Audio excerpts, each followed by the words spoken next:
ದೇಶದಲ್ಲಿ ಸರಣಿ ಸ್ಫೋಟಕ್ಕೆ ಡಾಕ್ಟರ್ ಸಂಚನ್ನ ರೂಪಿಸಿದ್ದಾರೆ. ಅದು ಈಗ ಬಯಲಾಗ್ತಾ ಇರುವಂತದ್ದು ವಿಚಾರಣೆಯ ಸಂದರ್ಭದಲ್ಲಿ ಎಲ್ಲೆಲ್ಲಿ ವಾರಣಾಸಿ, ಅಯೋಧ್ಯೆ ಇವೆಲ್ಲವೂ ಕೂಡ ಡಿವೋಷನಲ್ ಹಬ್ಬು, ಹೆಚ್ಚಿನ ಜನಸಂದಣಿ ಸೇರುವಂತ ಪ್ರದೇಶಗಳು, ಅಲ್ಲಿ ಬ್ಲಾಸ್ಟ್ ಮಾಡಲಿಕ್ಕೆ ಇವರು ಪ್ಲಾನ್ ಅನ್ನ ಮಾಡ್ಕೊಂಡಿದ್ರು. ಇನ್ನು ಡಿಸೆಂಬರ್ 6ನೇ ತಾರೀಕು ಬಾಬ್ರಿ ಮಸೀದಿ ಧ್ವಂಸದ ದಿನ, ಅವತ್ತು ಕೂಡ ಸ್ಫೋಟಕ್ಕೆ ಸಂಚನ್ನ ರೂಪಿಸಲಾಗಿತ್ತು. ತನಿಖಾ ಸಂಸ್ಥೆಗಳ ದಾಳಿಯಿಂದ ಉಗ್ರರ ಪ್ಲಾನ್ ಬಸ್ಟ್ ಆಗಿದೆ, ಫೇಲ್ ಆಗಿದೆ.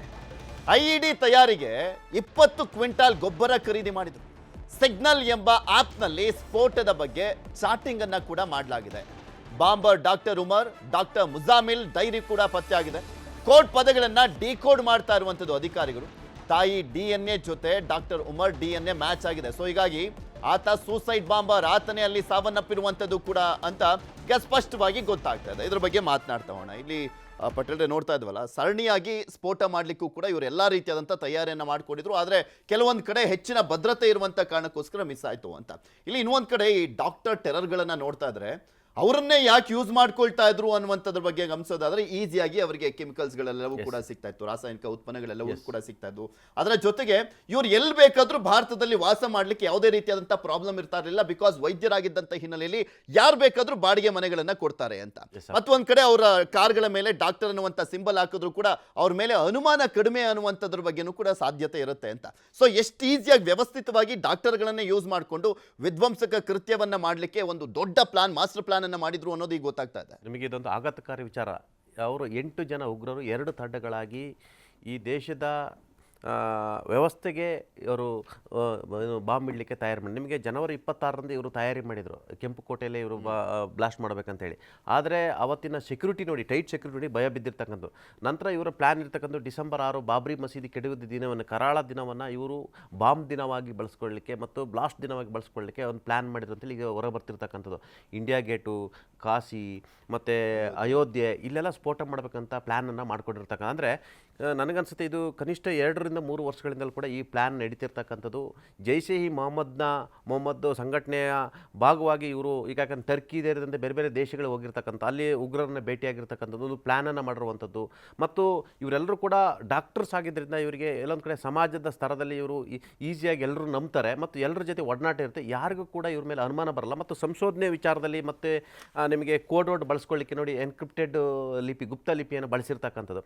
ಹಾಗಾಗಿ ಇವರ ಜೈಷೆ ಮೊಹಮ್ಮದ್ದು ಇಂಥ ಎಜುಕೇಟೆಡ್ಸ್ನ ಬಳಸ್ಕೊಳ್ತಿದ್ದಾರೆ ಅಂತ ಹೇಳಿದ್ರೆ ಬಹುಶಃ ಇದು ಅಪಾಯಕಾರಿ ವಿಚಾರ. ಅಂದರೆ ಇದು ದೆಹಲಿ ಇರ್ಬೋದು, ಕಾಶ್ಮೀರ ಇರ್ಬೋದು, ಬೇರೆ ಬೇರೆ ಕಡೆ ಇರ್ಬೋದು, ಇಡೀ ದೇಶಾದ್ಯಂತ ಇಂಥದ್ದೊಂದು ಟೀಮ್ ಇರುತ್ತೆ, ಸ್ಲೀಪರ್ ಸೆಲ್ ಇರುತ್ತೆ. ಅದು ಕರ್ನಾಟಕದಲ್ಲಿ ಇರ್ಬೋದು, ಬೆಂಗಳೂರು ಇರ್ಬೋದು, ಭಟ್ಕಳ ಇರ್ಬೋದು, ದಕ್ಷಿಣ ಕನ್ನಡ ಇರ್ಬೋದು, ಮೈಸೂರು ಇರ್ಬೋದು, ಎಲ್ಲಿ ಬೇಕಾದರೂ ಇರ್ಬೋದು. ಯಾಕಂತ ಹೇಳಿದ್ರೆ ಇವ್ರಿಗೆ ಎಲ್ಲಿ ಡಾಕ್ಟರ್ಸ್ ಅನ್ನೋ ಕಾರಣಕ್ಕಾಗಿ ಇವರಿಗೆ ಬೇರೆ ಬೇರೆ ಆದ ಲಿಂಕ್ಸ್ ಇರುತ್ತೆ, ಇವರ ರಿಲೇಟಿವ್ಸ್ ಇರ್ತಾರೆ, ಇವರ ಫ್ರೆಂಡ್ಸ್ಗಳಿರ್ತವೆ, ಮತ್ತು ಇವರ ಜೊತೆ ಓದಂಥ ಕಲೀಗ್ಸ್ ಇರ್ತಾರೆ. ಹಾಗಾಗಿ ಇದು ಅಪಾಯಕಾರಿ ವಿಚಾರ. ನಿಮಗೆ ಗೊತ್ತಿರಲಿ, ಜನವರಿ 26ರಿಂದ ಇವರು ಪ್ಲ್ಯಾನನ್ನು ಮಾಡಿದ್ರು ಅಂತ ಹೇಳಿದ್ರೆ ಬಹುಶಃ ದೇಶದಲ್ಲಿ ಅತಿ ದೊಡ್ಡ ರಕ್ತಪಾತ ಮಾಡಲಿಕ್ಕೆ, ದೇಶದ ಆ ಭದ್ರತೆಗೆ ಸವಾಲು ಒಡ್ಲಿಕ್ಕೆ, ಆರ್ಥಿಕ ವ್ಯವಸ್ಥೆಗೆ ಪೆಟ್ಟು ಕೊಡಲಿಕ್ಕೆ, ಪ್ರಜಾಪ್ರಭುತ್ವದ ಮೂಲ ವ್ಯವಸ್ಥೆಗೆ ಪೆಟ್ಟು ಕೊಡಲಿಕ್ಕೆ, ಆ ಮುಖಾಂತರ ಇಡೀ ದೇಶವನ್ನು ಆತಂಕಕ್ಕೆ ದೂಡುವ ಮುಖಾಂತರ, ದೇಶದಲ್ಲಿ ಅಲ್ಲಲ್ಲಿ ಗಲಭೆಗಳನ್ನು ಸೃಷ್ಟಿ ಮಾಡುವ ಮುಖಾಂತರ, ದೇಶದಲ್ಲಿ ಕೋಮು ಗಲಭೆಗಳನ್ನು ಸೃಷ್ಟಿ ಮಾಡುವ ಮುಖಾಂತರ ದೇಶದ ಆಂತರಿಕ ಭದ್ರತೆಗೆ ದೊಡ್ಡ ಸವಾಲಾಗಲಿಕ್ಕೆ ಹೊರಟಿದ್ರು.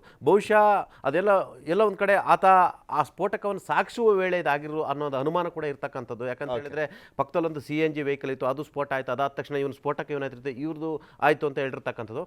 ಫಸ್ಟ್ ಆಗಿದ್ದು, ಆಮೇಲೆ ಆದರೆ ಇದು ಆಘಾತಕಾರಿ ವಿಚಾರ. ಇಂಥ ವಿಚಾರದಲ್ಲಿ ಯಾರು ಕೂಡ ರಾಜಕೀಯ ಮಾಡಬಾರ್ದು ಅನ್ನೋದು ನಮ್ಮ ಕಳಕಳಿ. ಮಧು, ಇಲ್ಲಿ ಸ್ಪೆಷಲಿ ಭಾರತದ ವಿರೋಧಿ ನಿಲುವನ್ನ ಯಾರೆಲ್ಲ ತೆಗೆದುಕೊಂಡಿದ್ದಾವೆ ದೇಶಗಳು, ಅಲ್ಲಿಗೆ ಯಾರ್ಯಾರು ಹೋಗ್ತಾರೆ ಅನ್ನುವಂಥದ್ರ ಮೇಲೂ ಕೂಡ ಈಗ ಕಣ್ಣಿಡಬೇಕಾದಂಥ ಪರಿಸ್ಥಿತಿ ನಿರ್ಮಾಣ ಆಗಿದೆ. ಬಿಕಾಸ್ ಟರ್ಕಿ ಸಪೋರ್ಟ್ ಅನ್ನು ಕೊಡ್ತಾ ಇರುವಂಥ ಹಿನ್ನೆಲೆಯಲ್ಲಿ ಈಗ ಬಾಂಗ್ಲಾಗ್ ಹೋದ್ರು ಕೂಡ ಈತ ಏನು ಮಾಡ್ತಾನೆ, ಏನು ಹೋಗ್ತಾನೆ, ಎಲ್ಲಿ ಯಾರನ್ನ ಭೇಟಿ ಆಗ್ತಾನೆ ಅನ್ನುವಂಥದ್ರ ಮೇಲೂ ಕೂಡ ಅದೇ ಇರೋದು. ಈಗ ಇಂತಹ ವಿಚಾರಗಳಲ್ಲಿ ಕೆಲವು ಸೂಕ್ಷ್ಮವಾಗಿ, ತೀಕ್ಷ್ಣವಾಗಿ ಒಂದು ತನಿಖೆಯನ್ನು ಮಾಡಬೇಕಾಗತ್ತೆ. ಈಗ ಯಾರನ್ನಾದರೂ ಅನುಮಾನಾಸ್ಪದವಾಗಿದ್ದಂಥ ಸಂದರ್ಭದಲ್ಲಿ ತನಿಖೆಯನ್ನು ಮಾಡಿದ್ರೆ ಯಾವುದಾದ್ರು ಏಜೆನ್ಸಿಗಳು, ಇದು ಅಲ್ಪಸಂಖ್ಯಾತರನ್ನ, ಮೈನಾರಿಟಿಯ ವಿರುದ್ಧ ಆಗ್ತಾ ಇರುವಂಥ ದಬ್ಬಾಳಿಕೆ ಅನ್ನೋ ರೀತಿ ಬರುತ್ತೆ. NGOಗಳು ಆ ಕಡೆ ಕಿಡಿತವೆ, ನ್ಯಾಯಾಲಯಗಳಲ್ಲಿ ಮೊಕದ್ದಮೆಗಳು ದಾಖಲಾಗ್ತವೆ, ಮತ್ತು ಏನು ಸರ್ಕಾರದ ವಿರುದ್ಧ ಒಂದು ರಾಜಕೀಯಕರಣಗೊಳಿಸುವಂತಹ ಒಂದು ಹೇಳಿಕೆಗಳು ಮತ್ತು ಚಳುವಳಿಗಳು ಶುರುವಾಗ್ತವೆ. ಸೊ ಇಂತಹ ಒಂದು ನೆರಳಿನ ಅಥವಾ ಇಂಥದ್ದೊಂದು ಸಹಾಯದ ಆಧಾರದಲ್ಲೇ ಇಂತಹ ಒಂದು ಚಟುವಟಿಕೆಗಳು ದೊಡ್ಡ ವ್ಯಾಪ್ತಿಯನ್ನು ಪಡ್ಕೊಂಡಿರುವಂಥದ್ದು. ವೇರಾಸ್ ಇವರು ಏನು ಪಾಕಿಸ್ತಾನ ಅಥವಾ ಪಾಕಿಸ್ತಾನ ಪ್ರಚೋದಿತ ಅಥವಾ ಪಾಕಿಸ್ತಾನಕ್ಕೆ ಸಹಮತ ಇರುವಂಥ ಮನಸ್ಥಿತಿಗಳಾಗಿದೆಯಲ್ಲ, ಅವರೆಲ್ಲರಿಗೂ ಈಗ ಅಮೆರಿಕ ನಮ್ಮ ಅಪ್ಪ, ಚೀನಾ ನಮ್ಮ ಚಿಕ್ಕಪ್ಪ ಅನ್ನೋ ರೀತಿ ಮನಸ್ಥಿತಿ ಇದ್ದಾರೆ. ಆ ದೇಶಗಳಲ್ಲಿ ಹೆಂಗಿದೆ ಅವರ ಪರಿಸ್ಥಿತಿ ಅಂತ ಹೋಗಿ ನೋಡಬೇಕು. ಅಲ್ಲಿ ಏನು ಉಸುಕ್ ಪಿಸಿಕ್ ಅನ್ನಂಗಿಲ್ಲ, ಆ ಥರ ತಲೆ ಮೇಲೆ ಹೊಡೆದು ಕೆಳಗಡೆ ಕೂರಿಸಿರ್ತಾರೆ. ಇದ್ರೆ ಇರಬೇಕು ಮುಚ್ಕೊಂಡು, ಇಲ್ಲಾಂದ್ರೆ ಹೋಗ್ತಾ ಇರಬೇಕು ನಿಮ್ಮ ದೇಶಕ್ಕೆಲ್ಲ ಭಿಕ್ಷೆ ಬೇಡ್ಕೊಂಡು ಅನ್ನೋ ರೀತಿ. ಸೊ ಅಲ್ಲಿ ಯಾವುದೇ ಹಕ್ಕುಗಳು ಇವ್ರಿಗೆ ಏನು ಸ್ವಾಭಿಮಾನಕ್ಕೆ ಧಕ್ಕೆ ಆಯಿತು ಅಂತಿಲ್ಲ, ಮುಚ್ಕೊಂಡಿರ್ತಾರೆ. ಯಾಕಂದ್ರೆ ಇವ್ರು ಇರೋ ಕಡೆ ಅಥವಾ ಇಂತಹ ಮನಸ್ಥಿತಿ ಇರೋ ಕಡೆ ತಿನ್ನಕ್ಕೆ ಅನ್ನ ಇಲ್ಲ, ಕುಡಿಯೋಕ್ಕೆ ನೀರಿಲ್ಲ, ನೆಟ್ಟಿಗೆ ಹಾಕಕ್ಕೆ ಬಟ್ಟೆ ಇಲ್ಲ, ಹೋಗಿ ಎಲ್ಲೆಲ್ಲೋ ಭಿಕ್ಷೆ ಬೇಡ್ತಾ ಇರ್ತಾರೆ. ಅವ್ರು ದೇಶಗಳು ನಡೆಸಬೇಕು ಅಂತಂದರೆ ಭಿಕ್ಷೆ ಎತ್ಕೊಂಡು ಅರಬ್ ಕಂಟ್ರಿಗಳಲ್ಲಿ ನಡೆಸಬೇಕು. ಆದರೆ ಅಂತಹ ದೇಶದ ಒಂದು ದೇಶಕ್ಕೆ ನಮ್ಮ ಭೂಭಾಗವನ್ನು ಸೇರಿಸಬೇಕು ಅಂತ ಹೋರಾಟ ಮಾಡುವಂಥ ಈ ಕೆಟ್ಟ ಕೊಳಕ ಮನಸ್ಥಿತಿಗಳೇನಿದೆಯಲ್ಲ, ಅವರು ಅಮೆರಿಕದ ಬಗ್ಗೆ ಆಗಲಿ ಅಥವಾ ಚೀನಾ ಬಗ್ಗೆ ಆಗಲಿ ಏನೂ ಆಕ್ಷೇಪವನ್ನು ಎತ್ತಲ್ಲ. ಅದೇ ವೆರೇಸ್ ಇಲ್ಲೇನೋ ಮಹಾನ್, ಇಲ್ಲೆಲ್ಲ ತಿಂದು ನಮ್ಮ ಟ್ಯಾಕ್ಸ್ ದುಡ್ಡಲ್ಲಿ ತಿಂದು ತೇಗಿ ಆರಾಮಾಗಿದ್ದು ಇವರು ಎಷ್ಟೆಲ್ಲ ದೊಡ್ಡ ಸಂಭ್ರಮವನ್ನು ಮಾಡಿಕೊಂಡು ಅದರ ನಂತರವೂ ಕೂಡ ಇಲ್ಲಿ ನಮ್ಮ ನೆಮ್ಮದಿಗೆ ಭಂಗ ತರುವಂಥ ಅಥವಾ ಇಲ್ಲಿ ಯಾರಿಗೋ ನಿದ್ದೆ ಹಾಳು ಮಾಡುವಂಥ, ಇಲ್ಲಿ ಈ ದೇಶಕ್ಕೆ ಅನ್ನ ತಿಂದ ಮನೆಗೆ ಕನ್ನ ಹಾಕುವಂಥ ಕೆಲಸವನ್ನು ಮಾಡ್ತಾರೆ. ಅದೇ ಅಮೆರಿಕದಲ್ಲಿ ಯಾವ ರೀತಿ ಇದೆ ಸ್ಟ್ರಿಕ್ಟ್ ಆಗಿ, ಅಲ್ಲಿ ಯಾವ ರೀತಿ ಮಾನಿಟರ್ ಆಗುತ್ತೆ. ಅದೇ ಚೀನಾದಲ್ಲಿ ಚೀನಾದಲ್ಲಂತೂ ನಿಮಗೆ ಐಡೆಂಟಿಟಿಯೇ ಇಲ್ಲ, ಮುಸ್ಲಿಮನ ಐಡೆಂಟಿಟಿಯೇ ಇಲ್ಲ. ಆದರೆ ಅದೇ ಚೀನಾಗೆ ಜೈಕಾರ ಆಗ್ತಾರೆ ಅವರು. ಈ ಇಂಡಿಯಾದಲ್ಲಿ ಇಡೀ ಜಗತ್ತಲ್ಲಿ ಏನಾದರೂ ವಸುದೈವ ಕುಟುಂಬಕಂ ಅಂತ ಇದ್ದಿದ್ರೆ ನಮ್ಮ ದೇಶದಲ್ಲಿ ಮಾತ್ರ.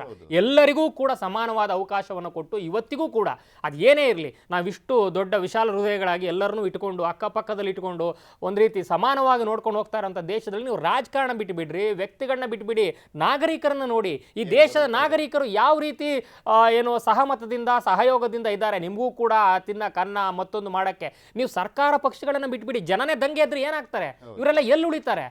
ಯಾವ ಧರ್ಮದವರು ಬೇರೆ ದೇಶದಲ್ಲಿ ಶಿಯಾ ದೇಶಕ್ಕೆ ಸುನ್ನಿಯವರು ಹೋದ್ರೆ ಬಿಟ್ಕೊಡಲ್ಲ.